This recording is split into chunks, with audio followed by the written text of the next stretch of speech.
Their obsession is to transform the rest of the world into carbon copies of themselves.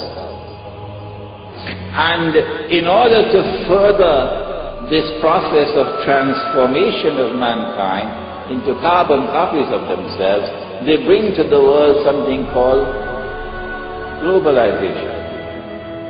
So the whole world becomes connected. The whole world becomes interconnected. And as the world becomes interconnected, television is used as the master instrument for brainwashing the rest of mankind and causing mankind to become copycats of the West.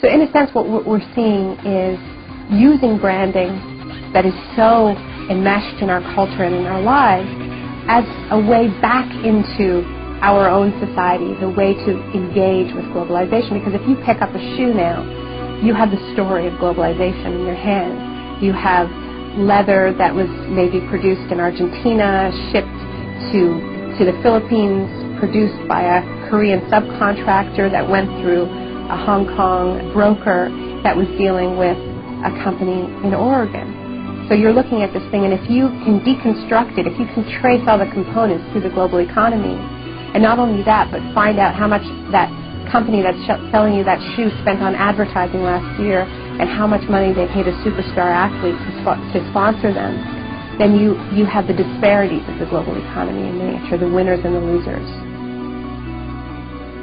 What we've seen in the past 6 years is an explosion of brand-based investigative activism, where you have campaigners that have looked behind the brand, peeled away the facade to see how the goods are produced. There are labor groups in the United States that have sponsored tours of Nike workers, of Gap workers, going to U.S. campuses, to community centers, to tell people how their products are produced. And of course, this is very uncomfortable for these companies, because even though they are the engines of globalization, they don't really believe in globalization, not this kind of globalization, right? I mean, their whole system depends on the world of production and the world of consumption staying safely apart, and they're not being this connection at the grassroots where we learn the secrets behind our shiny, perfect, airbrushed global world. So now these brands have become, in many ways, the most visible targets of globalization, so much so that whenever you see a protest, during a protest, there'll be a line of riot cops guarding the Starbucks, guarding the Gap, guarding the McDonald's. And this strikes me as tremendously symbolic, somehow, that they're guarding the facade, the entry point into the world of globalization. And what this activism is doing is it's putting them together. And it's going to the shiny facade of the brand outside the mall, outside the superstore, and saying, we know how your products are produced. That's what these campaigns do. They make globalization real. They say, it's about the food that you eat, it's about the clothes that you wear, it's about the toys you buy your kids.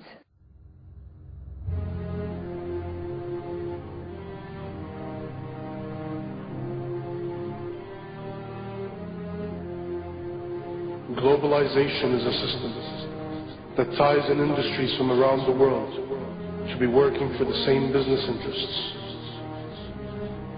A machine globally fulfilling the needs of the few, teaching you that humanity will perish without it.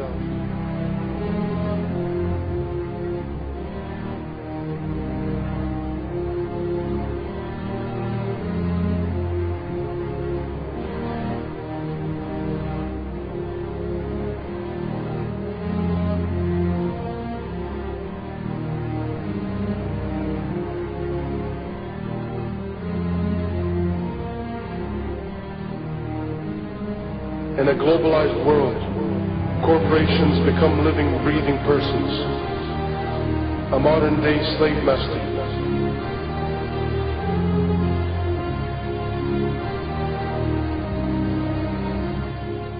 These are a special kind of persons which are designed by law to be concerned only for their stockholders. and not say what are sometimes called their stakeholders, like the community or the workforce or whatever.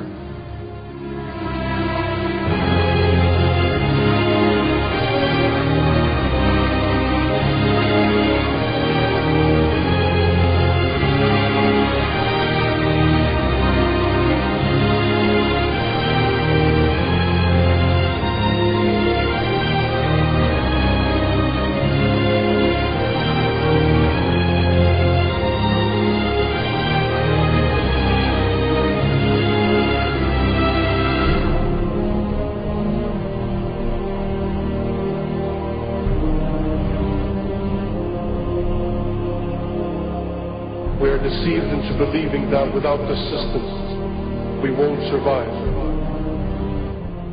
But in fact, the system won't survive without our support.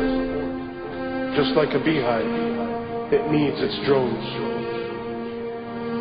People who will never ask questions. People who will never step out of line. Who will begin to need the prison they are in. Depend on it. Love it.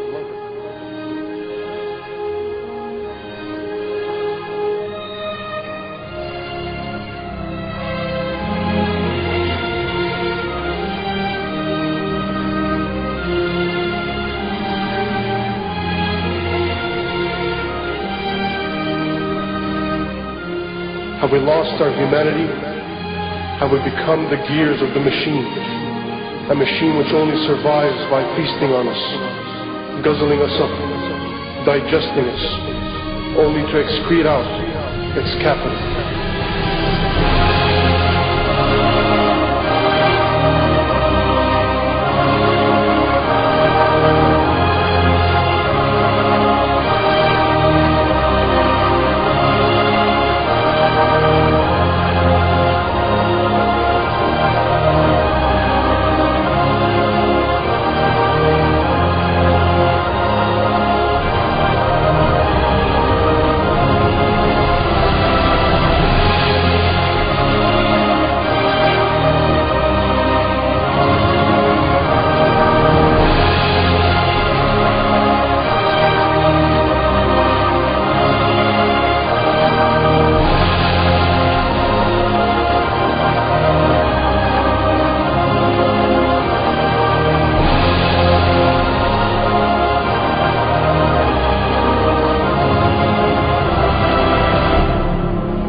Mistake that a lot of people make when they think about corporations is they think, corporations are like us.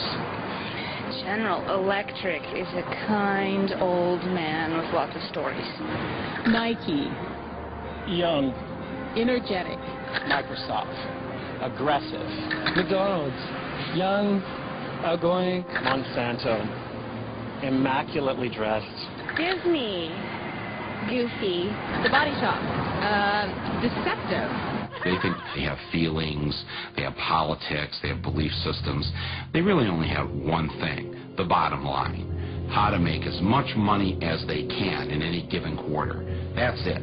Of course they make a profit, and it's a good thing. That's the incentive that makes capitalism work, to give us more of the things that we